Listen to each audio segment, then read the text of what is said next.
Hola, Udi. Bueno, ya siguiendo, dándole continuidad a estos temas y al tiempo tan breve que tenemos para abordar cuestiones de tanta complejidad, pero tratando de que vaya quedando una idea, vamos a abordar ahora las internas israelíes. Y antes de eso te digo, mirá qué curioso, normalmente el título sería La interna israelí, pero vos elegiste y me parece conceptualmente apropiado las internas israelíes. Y acá, bueno, Udi, explayate, Bueno, porque esto vos mejor que nadie conoces. bueno, pero no quiero agrandarme. Eso es una otra muestra que mi castellano es muy flojo.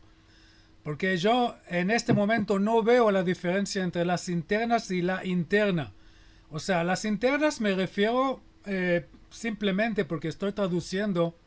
Yo estoy pensando en hebreo. Yo hablo en español en este momento, en suerte de español, pero no puedo no pensar en mi idioma porque así funciona el cerebro humano. Entonces, cuando yo estoy hablando en plural, no en singular, me refiero a los muchos aspectos de la política israelí, que tiene un aspecto, es la cuestión personal de Bibi Netanyahu. Eh, la, la otra, el otro aspecto no es el personal, sino digamos, de partidos, o sea, la, las internas de la coalición, o sea, la composición de la coalición. Después tenés la cuestión de la coalición contra la oposición, después tenés la cuestión del gobierno y la sociedad tenés la mayoría silenciosa que todo el tiempo están haciendo sus cosas, ¿no? No todos van al YouTube o como yo, qué sé yo, que hablan. La mayoría de la gente van, qué sé yo, uno es chofer de colectivo, otro es cirujano, otro es no sé qué, piloto de ELAL, ¿no? Otro es soldado en el ejército. O sea, la mayoría de la gente no es que no tienen opinión, pero no sabemos la opinión. Entonces la lucha por la opinión pública es una cosa muy relativa porque no tenemos. Entonces todos intuyen, ¿no? Entonces hay intuiciones y yo Intuyen, intuyen, gracias, y yo intuyen. intuyen. Entonces yo por supuesto voy a proponer mi intuición después de describir la situación de las internas o la interna. Empezando con la cosa más importante, la gente que vive en democracias y mucha gente, ¿no? Eso ya lo dije muchas veces, yo tuve la oportunidad una vez en la vida, gente como yo que nacieron más tarde, porque yo no nací en el siglo XVIII o siglo XIX para ver, qué sé yo, la Bastilla o la guerra civil en Estados Unidos o la guerra civil en Grecia, que son nuestros amigos, ¿no? Pero yo tuve la oportunidad de llegar a la República Argentina en diciembre, no, en noviembre de 1983 para ver cuando sube Alfonsín, ¿no? Y cuando vuelve la democracia y ver al ciudadano argentino común y corriente contentísimo por la democracia, más allá de las preocupaciones y el peso de la inflación y qué sé yo y qué sé cuánto, ¿no? Entonces, nosotros que ya vivimos en una democracia bastante estable en Israel, muchos de nosotros tenemos un problema de comparar qué es una vida sin democracia. Entonces, mucha gente están mezclando los tantos, piensan que la democracia se trata solamente de tener su opinión, poner su like, poner su TikTok, poner su qué sé yo qué sé yo, redes sociales. No, la democracia es una máquina, es un mecanismo que permite manejar los eh, inacuerdos, los desacuerdos que caracterizan la vida humana por definición. O sea, el ser humano hace 250.000 años también estaba peleando o discutiendo con su prójimo. Pero en aquel caso, o llegaron a un acuerdo por, qué sé yo, por razones no sé, de sentido común, o mataron uno al otro. La democracia es un sistema que trata de llegar a, o sea, manejar los desacuerdos con un mecanismo de unas reglas de juego que están aceptados desde el principio. Y por eso estoy diciendo que Israel es una democracia estable, comparando como por ejemplo con Venezuela, o con Rusia, o con Turquía, ¿no? O con China, ni hablar, o norte de Corea, ni hablar. Entonces, de este punto de vista, la gente en Israel, muchos de ellos piensan que si ellos no le cae bien el primer ministro, porque es soberbio, porque tiene, qué sé yo, mal comportamiento, Corrupto. corrupto, que chupa, que fuma cigarros habanos, que le gusta el champán, que su hijo es una barbaridad y su mujer peor todavía. Y le caen mal, ¿no? Como la gente que pelean. ¿Quién es el jugador más? Hay gente que aman Leo Messi y odian Ronaldo. Y hay gente que adoran a Ronaldo y dicen que Messi es un bebé.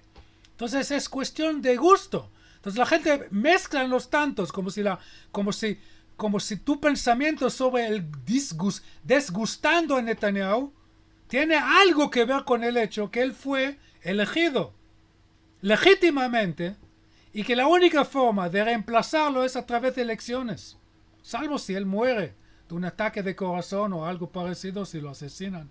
Dios me libre, por supuesto que eso sería algo muy feo. O si él decide renunciar por el juicio, por eso, por el otro.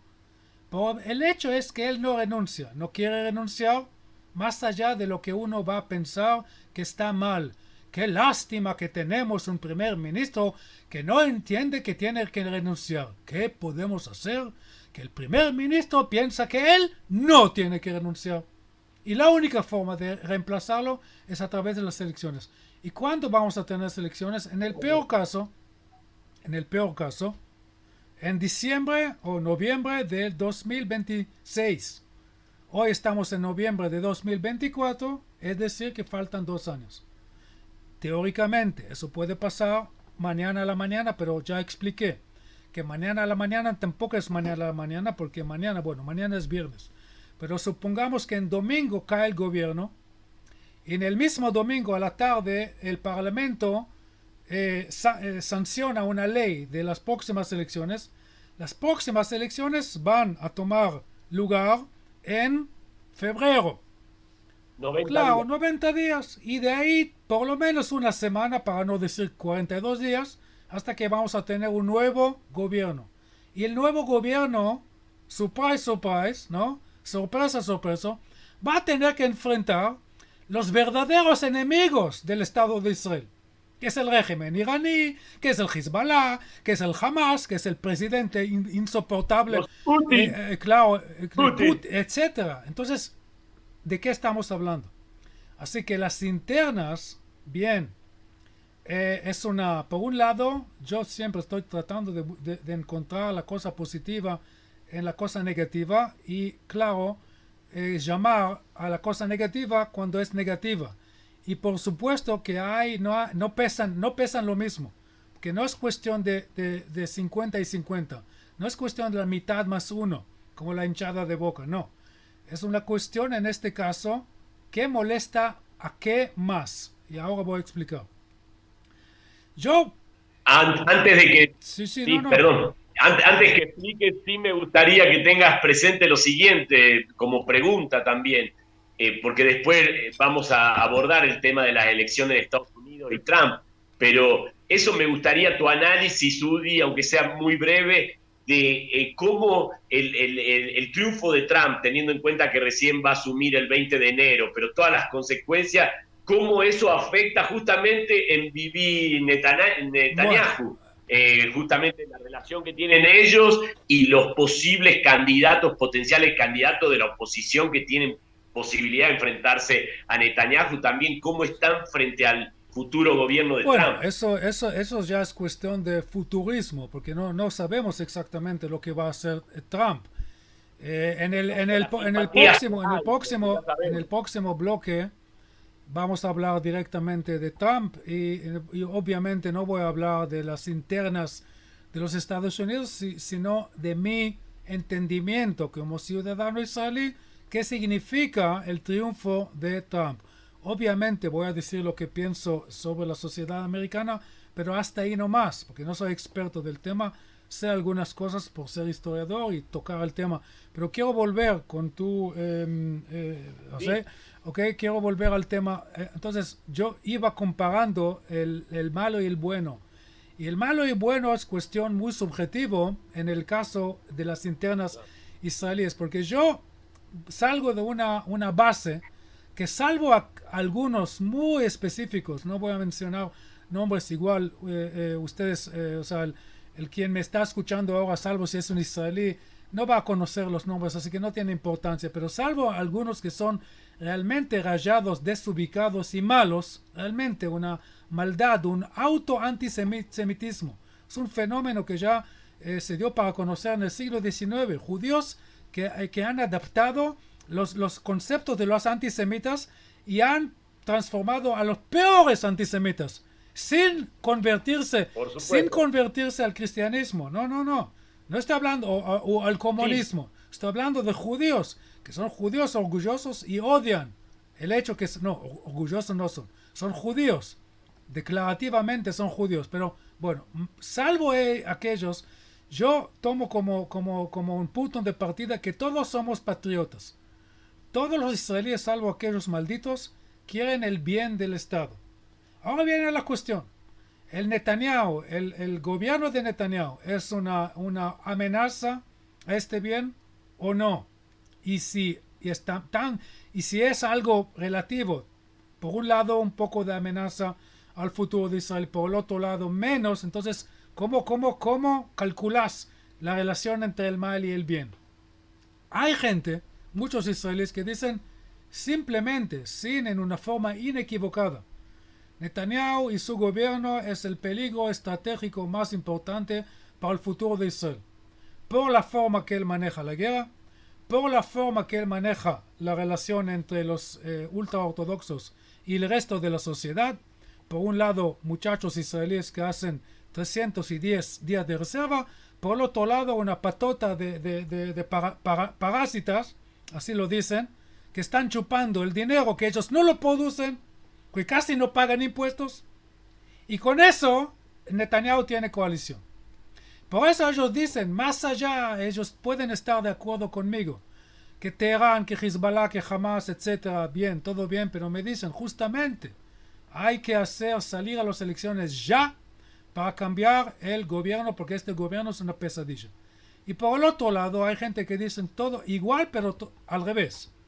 Dicen el único que puede enfrentar tanto Teherán como Hezbollah, como el Hamas, como Biden, como Kamala Harris, como este idiota el presidente español y todos los otros tarados europeos y la presión de la Sánchez, ONU, no importa el nombre, entonces todo eso, el único que puede hacer la eso porquería. es Netanyahu.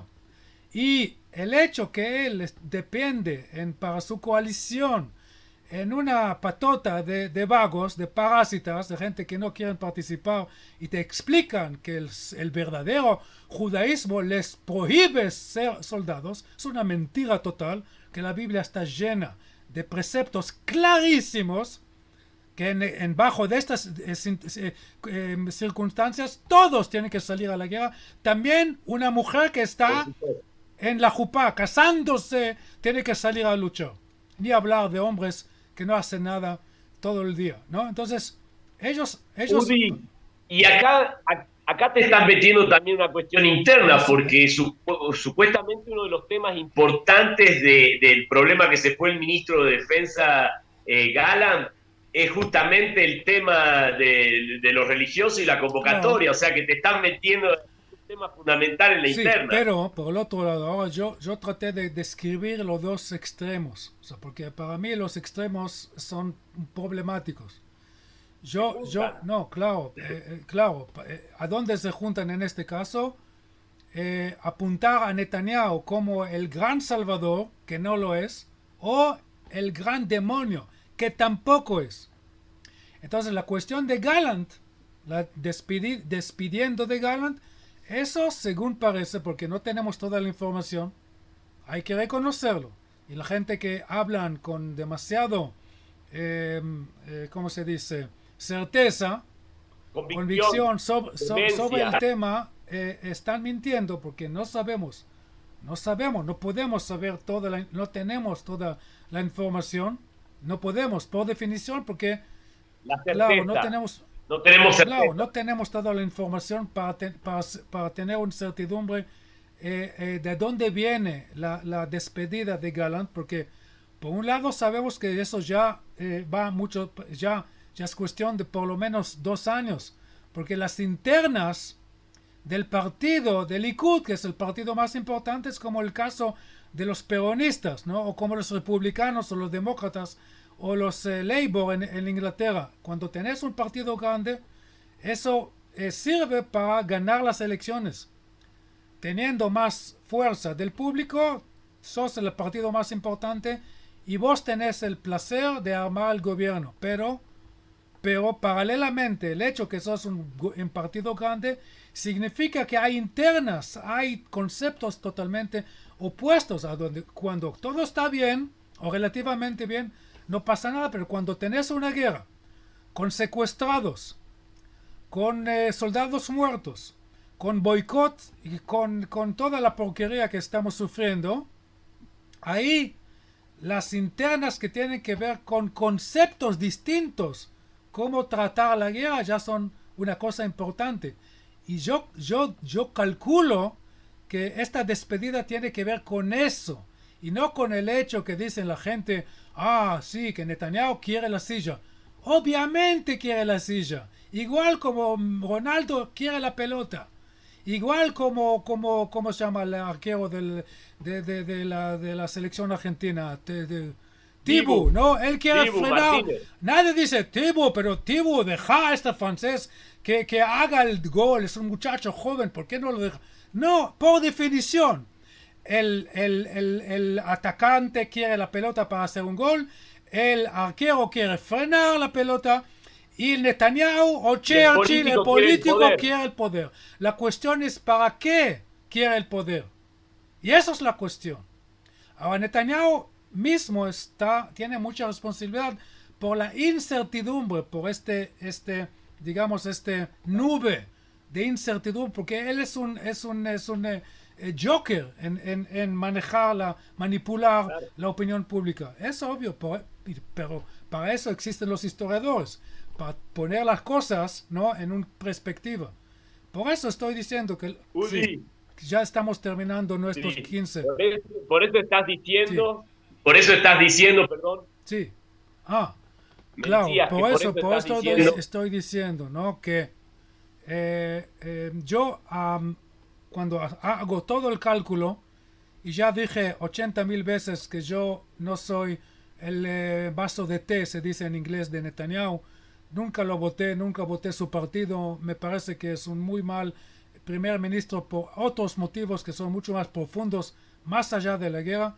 Pero cuando hago todo el cálculo, hago todo según la información que sí puedo tener, yo veo las internas que se hacen todos los días cada vez más extremistas como una amenaza, como una molestia al esfuerzo bélico o el esfuerzo político que Israel está enfrentando. Entonces la cuestión de elecciones, otra vez repito, yo no tengo ningún problema. Si mañana deciden o en domingo deciden las elecciones, todo bien. Yo calculo que la situación va a ser básicamente parecida. Ningún partido de la izquierda o del centro va a ganar, porque en Israel nadie gana las elecciones. El Likud tiene 30 bancas, que es 25%. De todas maneras, la política israelí, desde su principio, desde la época de Herzl, antes del Estado de Israel, siempre era política de coaliciones. Y la coalición tiene que ver con compromisos. Y los compromisos no tienen nada que ver con el extremismo. Y no hay blanco y negro, las cosas tienen que ser entendidas de esta perspectiva. Volviendo al tema de la perspectiva, la cosa más importante es el enemigo no está en Jerusalén ni en Cesarea, sino en Teherán. Y eso hay que entenderlo. Bueno, el enemigo más terrible, pero lamentablemente Israel tiene enemigos, pequeños enemigos por todas partes, sí, no, no son, no, internamente no, no, no, no, no, estamos no, no, no rodeados. son enemigos, no son enemigos. Ya dije, Me refiero a Judea y Samaria, ¿no? A la cercanía que no, tiene con... bueno, no, claro, los desafíos que Israel tiene por la defensa, por seguridad, son conocidos, obviamente. Bueno, con eso Udi, terminamos. por último, te quiero decir y recordar, nunca me olvido de chico cuando veía las fotos de las primeras elecciones de Israel. Las primeras elecciones, Israel acababa de salir de la guerra de independencia y las primeras elecciones que se convocaban con el juego democrático y recuerdo fotos de carteles, llenos de carteles con distintas opciones políticas. Y siempre me impresionó eso, porque pensé que no, por qué están discutiendo? Somos una sola línea, es claro nuestro camino. Y ahora con todo esto de las internas israelíes, recuerdo eso, la cantidad de carteles y publicidad que había de los distintos candidatos en las primeras elecciones, digamos, entre comillas, normales que se pudieron hacer en Israel después de la guerra de Sí, independencia. Bueno, Udi, muchas gracias. muy bien. Seguimos.